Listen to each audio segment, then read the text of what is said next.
KFSN-TV, Fresno.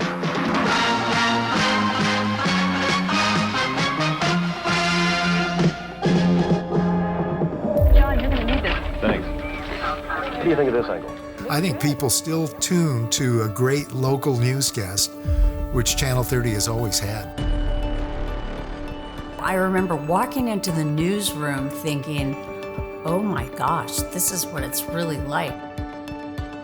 Everyone's pounding away on the typewriter, working on their stories. That excitement, that pressure under a deadline, that is action news. That's the way we've always done it. Action news. When you watch, you know. As the action news theme came on, you knew it was time for action news. I turned on Action News and watched John Wallace, and my mouth hit the floor. Nancy's iconic significance. This is Nancy Osborne for Channel 30 Action News at Edwards Air Force Base. Blazed a trail for all of us, especially for girls and women. To see someone that looked like them in a space where you didn't see people who look like you very often. We cover the big stories, the small stories. We cover everything people want to see. The 26 school children from Chowchilla kidnapped. They are safe. The ordeal is over. The entire hotel has been turned over to the royal couple.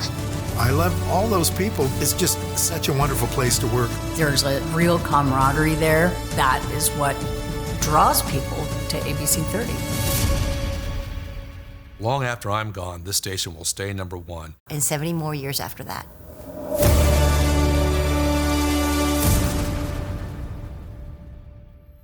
Seven decades, one legacy. Hello, everyone. I'm Dale Urong. And I'm Graciela Moreno. Welcome to 70 years of ABC30. Over the next half hour, we'll take you on a journey from Channel 30's humble beginnings in a small warehouse in downtown Fresno. From stories to faces to moments that made ABC30 a part of your family.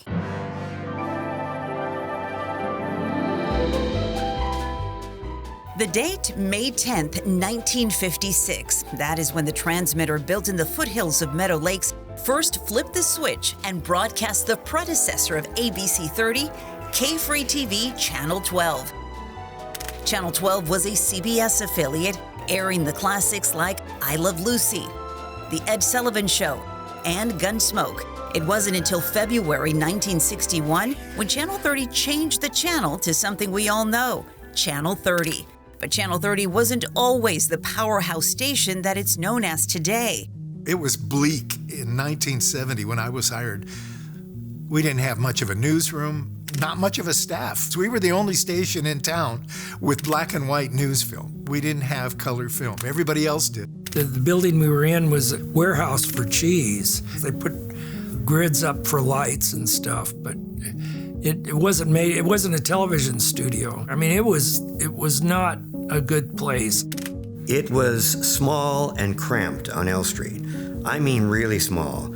We had one studio, and we had some cubicles, some cubbies, an antiquated control room, but it was home. Home it was, but making news out of that cramped old building was no easy task. We had a half-hour newscast every evening, and it was pretty tense at that time. Everyone's pounding away on the typewriter, working on their stories. Everyone is smoking in the newsroom. It was a different time back then.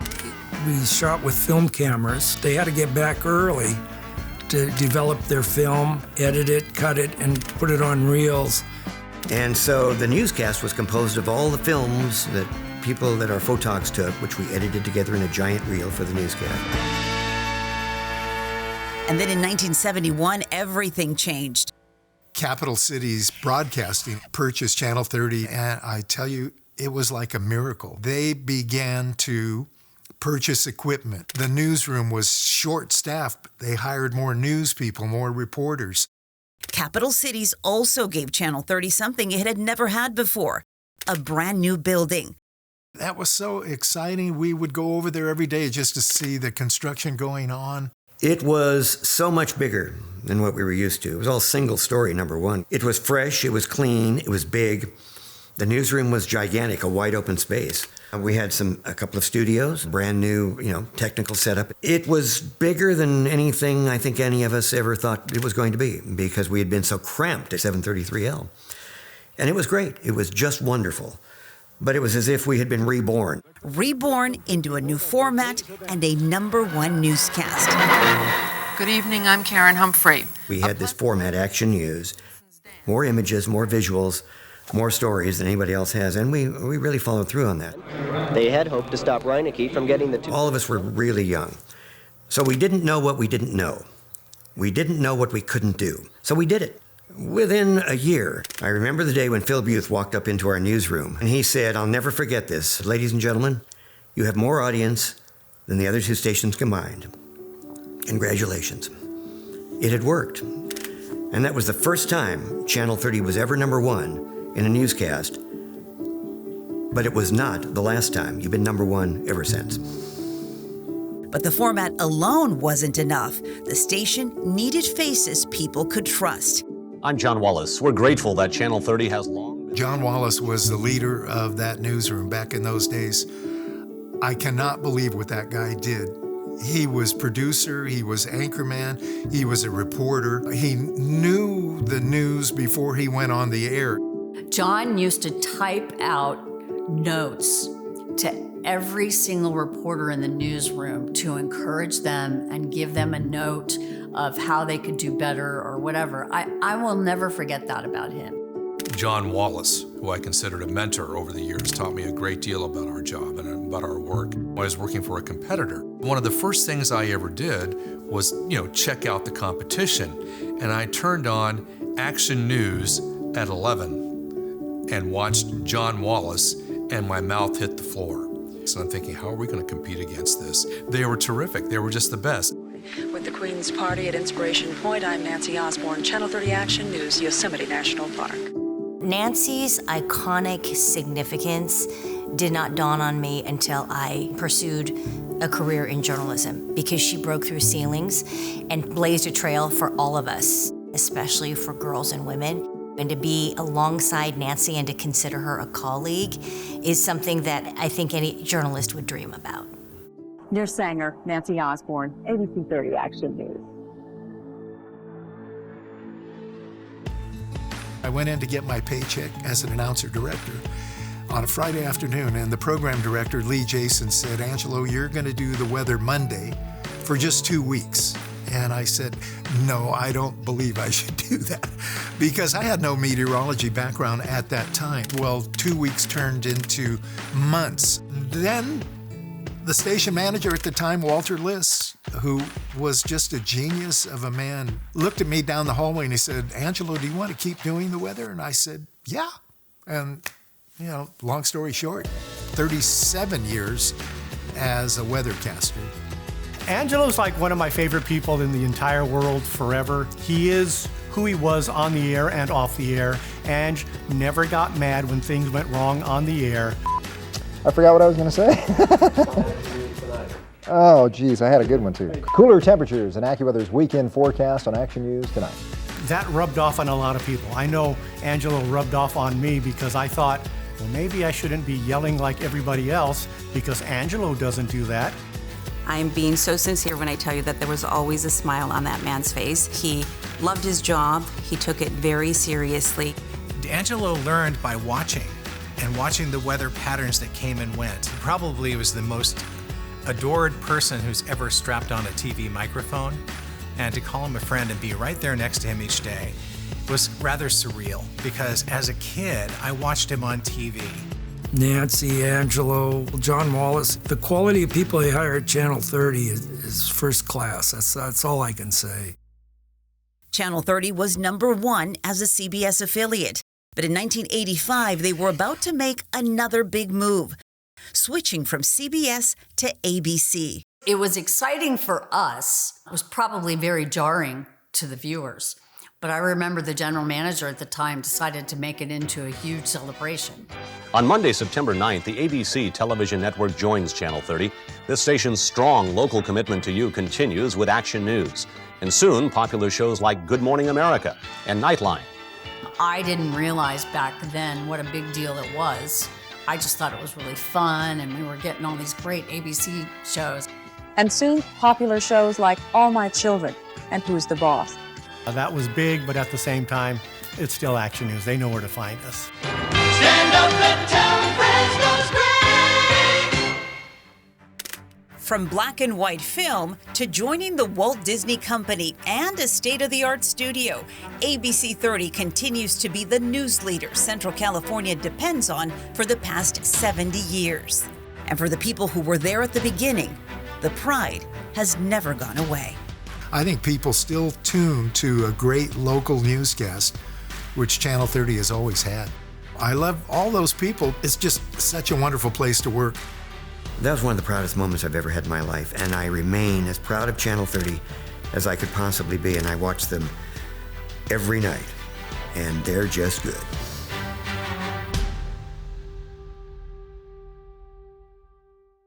For many, Channel 30 wasn't just something you watched, it was something you felt. The faces, the music, the moments, they had a way of becoming part of you. Action News anchor Warren Armstrong explains how ABC30 became a part of many people's lives. For decades, ABC30 has been the dominant station in Central California. And if you ask people around here why, you'll get a lot of different answers. But they all circle back to the same thing: trust. Channel 30 is a familiar face. The people that deliver the news every single night are the best you could have ever imagined. There was less change. Mainstay people, names like Nancy Osborne, John Wallace, Dale Urong, Angelo Stallis. These people, they're like your friends. You know their name, they know your name. Something pretty remarkable happened over the years at ABC30. Some of the people who watched Action News as kids ended up working here. For them, walking through those doors wasn't just a career move, it was a homecoming. I've been watching Channel 30 probably since I could sit up. My family loves news, had it on all the time, all day. We especially tuned in at 5, 6, and 11. I can vividly remember even being out at the big Fresno Fair. I turned and I looked and I saw Angelo Stallis and I yelled out, "Angelo!" He heard me through all the noise, turned and looked, and he pointed at me. And I pointed back, and I never forgot that. Stories like these aren't coincidences. They're what happens when a station becomes part of the fabric of a community. This was the station where I had been wanting to work for quite some time. It's a station that I think everybody else in the market looked up to. They were the news leader, everybody knew it, and this was the place where everybody wanted to be. KFSN TV, Fresno.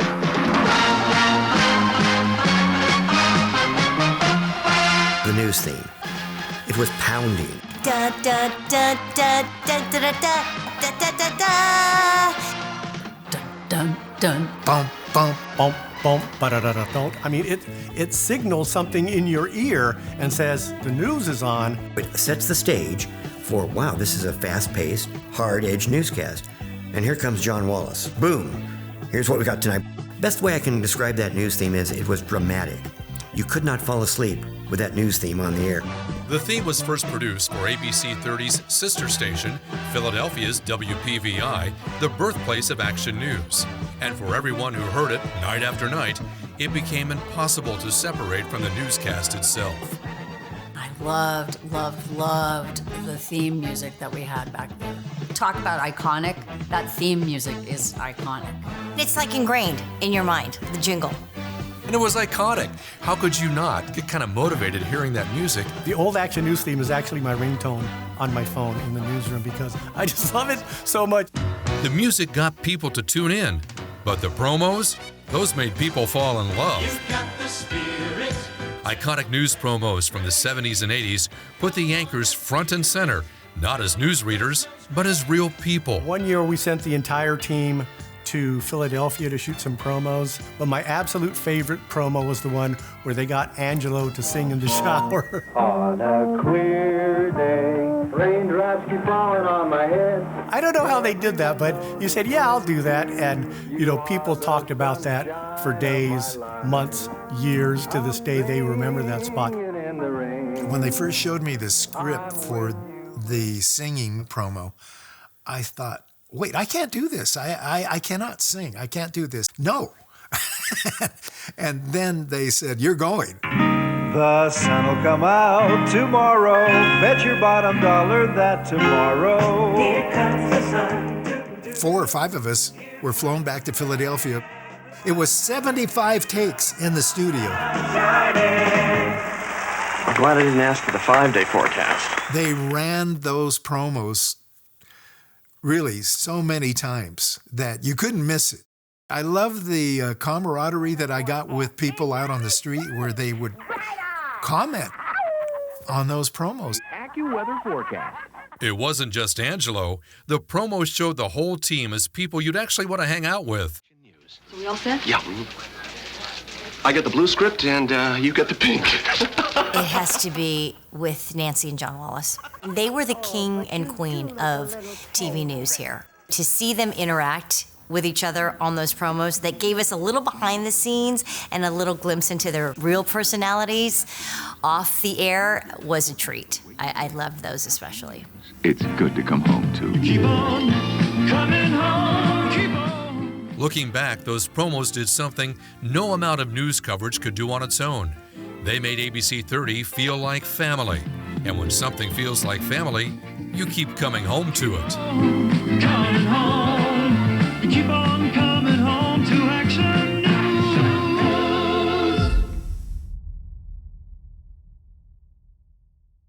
In 7 decades of covering Central California, some stories stay with you long after the cameras are gone. And stories that remind us why this job matters. Action News anchor Margot Kim shares why it's always been about more than just the news.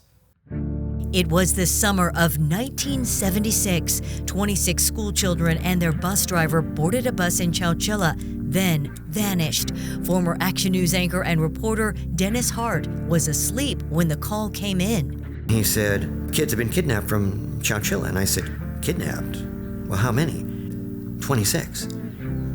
I said, are you kidding me? Is this a joke? And he said, no, we don't know where they are. A long time ago. Since the end of World War II, it has been a graveyard for trucks, trailers, maybe even Sherman tanks, all buried. What we saw today was the hole, the only passage in or out of the trailer. Imagine this kind of prison, 8 feet wide, 8 feet high, 25 feet long. The bus driver and a couple of the kids had dug their way out of that truck underground, and they had just gotten out. So I wrote the top of the show. It may have been, honestly, in all the years I was in broadcasting, the best lead I ever wrote in my life that night. His first words off the top were, they're alive and well. And everybody in the valley knew what I was talking about. And nobody was going to tune away. In 1983, Queen Elizabeth II made an historic trip to Yosemite, the first time a reigning monarch had ever visited the national park. Next public appearance on Monday, she'll have her privacy and some of California's most beautiful scenery to enjoy. Nancy Osborne and our chief photographer at the time, Bob Turcha, covered that big event, which again was local and became a national story.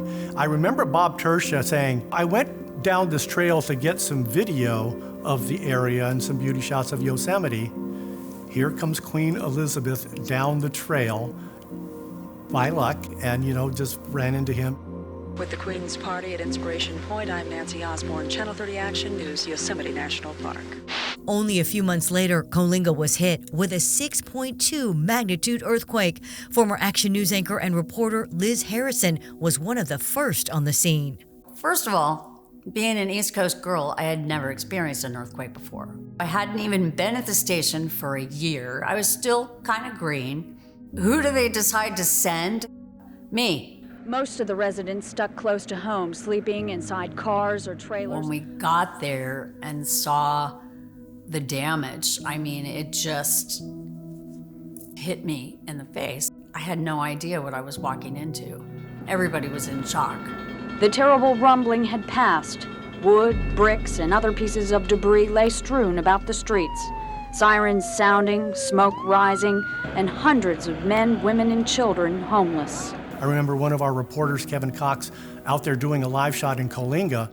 As you watch him do the report, you can see a shaker, an aftershock going on, and he says on the air, I think we're having an aftershock, and everyone in the newsroom's freaking out.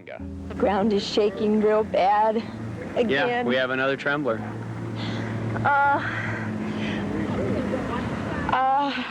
We were literally there all night long. And you don't think about it. You're just doing your job, trying to talk to people who had lost their homes that were just little piles of, bricks.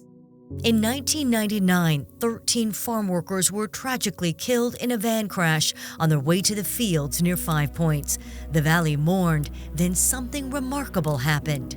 I remember it really moved a lot of people in this community, so much so that there was a campaign to raise money for them, for their families that they had left behind, because these were men who were supporting their families back home. And I was part of the group that went to Mexico to find each one of the little villages where each one of these men were from, and to be able to take their families, paychecks. It was something that was helpful to many of the families, many of them who lived like in little dirt huts. Rosa Maria Baltazar says it's her faith that has helped her get through this tragedy, and she says she will continue to look to the church to help her raise her children the way her husband would have wanted. Catholic Charities of Fresno made a personal delivery this past Sunday, $6,700 for each family, money that came from strangers who are now included in their daily prayers. You just never know who is out there and the lives that they have and what they're doing, for others. So many people back home relied on them and were counting on them, and I think it really touched so many. Certainly it touched me. On the morning of September 11th, 2001, the world stopped. Breaking news for you this morning. We have reports of a plane crashing into the World Trade Center in New York. Action News covered the terror attack from every angle, but anchor Warren Armstrong was stranded in Ohio on a family vacation. How did we get home? Well, the rental company was nice enough to let us take the rental van we had, and we drove that across country in a matter of days with our 2 tiny sons. We didn't have cell phones back then, but we did have an Instamatic camera. So what we decided to do, because I was missing the biggest story of a lifetime, was document our trip that way. From the heartland to the Central Valley, we saw Old Glory waving proudly. A show in Illinois celebrating American speed and style turned patriotic.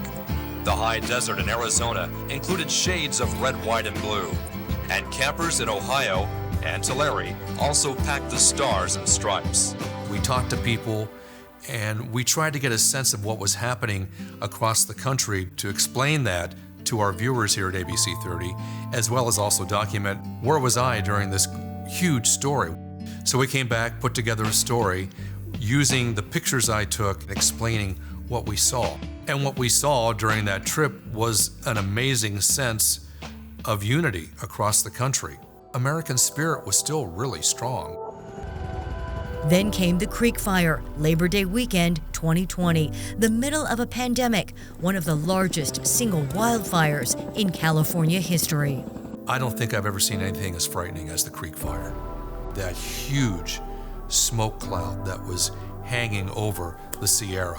There were firefighters up there on the front lines trying to deal with it, plus just our crews trying to get up there. It was a monumental story to try and cover. The Creek Fire in Fresno County has now exploded to 36,000 acres, forcing evacuations and a highway closure on this holiday weekend. Thank God there was no loss of life, but certainly a devastation of homes and memories and family heirlooms that will never be recovered. But the people are even stronger than that. And I never really appreciated it until the Creek Fire happened.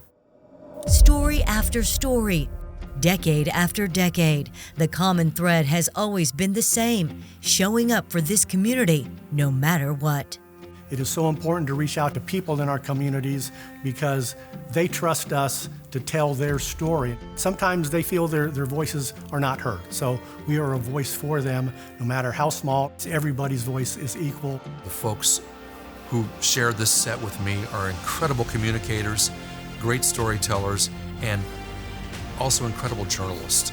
And again, that's something we have never taken for granted here, is the fact that we have been #1 for so long in Central California.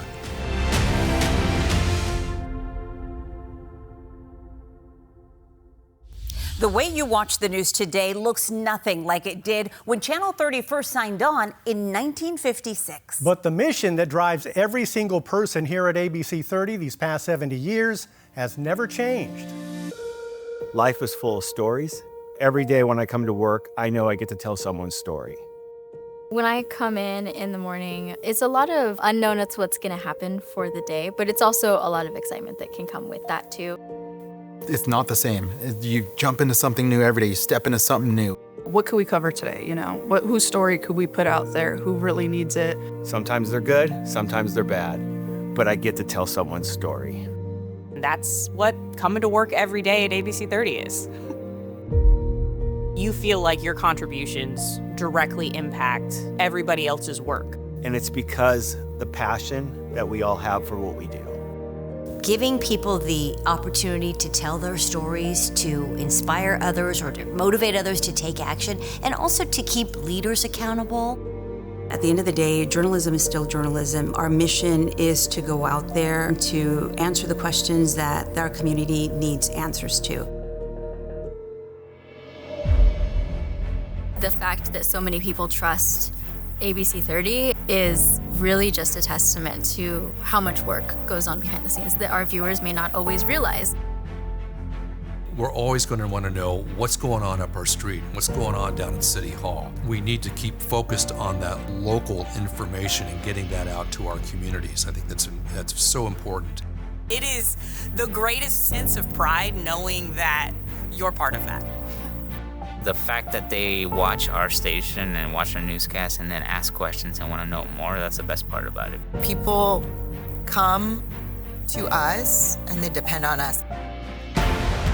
They know what they're gonna get and they know it's the truth. We are the leader. There is every bit of confidence in my heart and mind that we're gonna continue to be that leader because we don't rest. And I have been so fortunate to be a part of this team and its legacy. I can't give back what has been given to me. Long after I'm gone, this station will stay #1, and they're going to be dynamic, still going out there and reporting and shooting and doing a great job for everybody in Central California.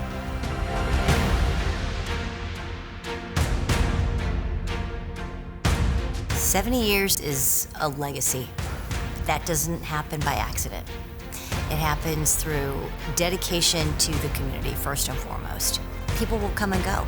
If you carry that mission every single day, then the years will follow. That's why it's been 70 years, and 70 years more, and 70 more years after that.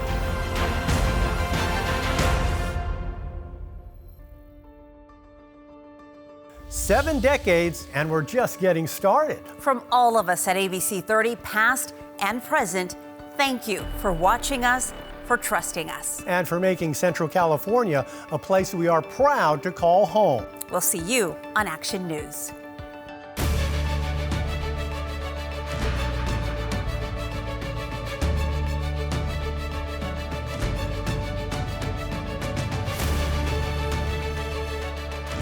From all of us here at ABC News, congratulations to you, ABC 30, on 70 years. Hey, ABC 30, congrats on 70 years. Congratulations, ABC 30, on 70 years of serving Central California.